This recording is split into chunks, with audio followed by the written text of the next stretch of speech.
Hello, beautiful people. Yes, you grade 10s. This is your host, Mr. T, and I'm delighted to be presenting to you yet another video under the series on graphs. And this one, we're going to be looking at transformation, but in particular, we're going to be looking at reflections. You would have already covered this in grade 9. You dealt with 4 types of reflections in grade 9, namely reflection in the x-axis, in the y-axis, about the line y is equals to x, and about the line y is equals to negative x. But in this specific video, however, we're going to be looking at a reflection in the x-axis, which is the line y is equals to 0. To give you an example, if I give you an original function, and the original function is just named f of x or f in x, with that original function, if you want to reflect it, if you want to see a reflection of f of x in the x-axis, the only change that you're going to see is that the graph will become negative f of x.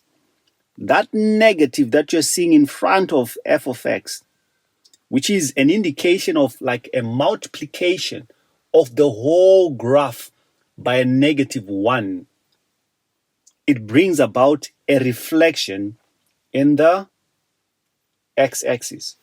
You would have done this using coordinates, so it should make sense now. So now we're looking at the whole function. And to give you a bit of notes there, for those of you that love taking notes, I'm saying to you, the original function is multiplied by negative 1, or a negative, that red negative that you're seeing. But let's look at a specific example here. With a specific example, I want you to reflect the following in the x-axis. So what are we doing? We're given a specific function now, f in x is equals to negative 3x squared plus 4. And we want to reflect it in the x-axis. Starting point is to have negative f of x, which should give us a minus. In bracket, we're going to have the original f of x, negative 3x squared plus 4. So what am I saying? I'm saying your f of x equivalent, the original function, is actually what you're seeing inside the bracket, which is your negative 3x squared plus 4. The blue negative that you're seeing outside is the one that brings about the reflection in the x-axis, according to my previous slide. So if we simplify that, we're going to get 3x squared minus 4 as our negative f of x, or our reflected graph. We look at g of x now, or part B of a question, where I'm going to give you g of x is equals to 2 over x minus 1. And that's a hyperbola. With that hyperbola, we need to reflect it again in the x-axis.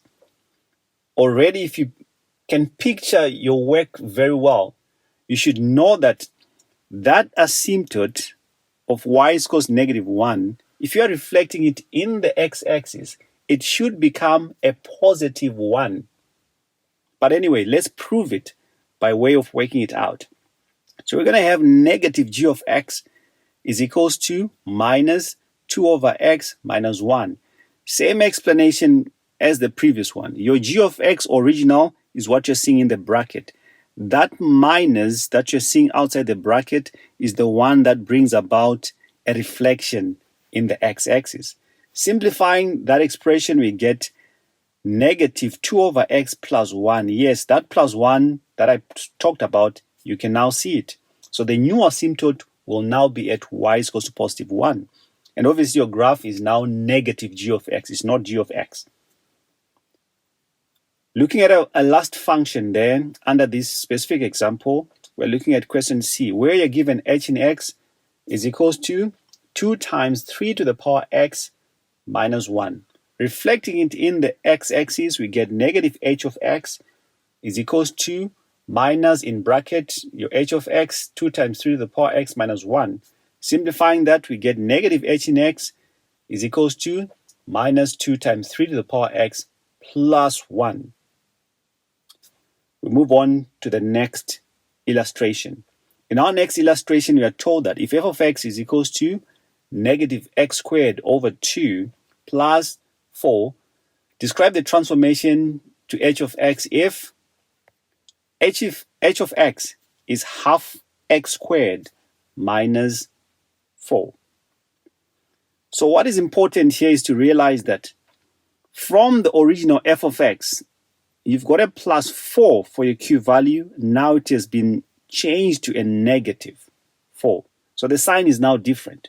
Similarly, the leading coefficient of x squared, the coefficient of x squared there, it's minus half. And now it's a positive half after transformation, after the reflection. So we can already see that all the values have changed and now carry opposite signs. What does that tell us? Already it's an indicator that this graph has been reflected in the x-axis. But let's prove it algebraically, or let's just illustrate to help those that might not understand.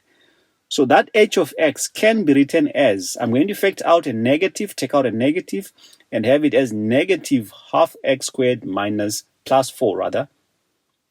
So you know immediately, if you can apply your maths correctly, that this whole function is still your original f of h of x. If you were to distribute the negative outside, and I'm talking about that negative, you are going to distribute it inside, it will give rise to this original function that you have there. So this is just for illustration purposes.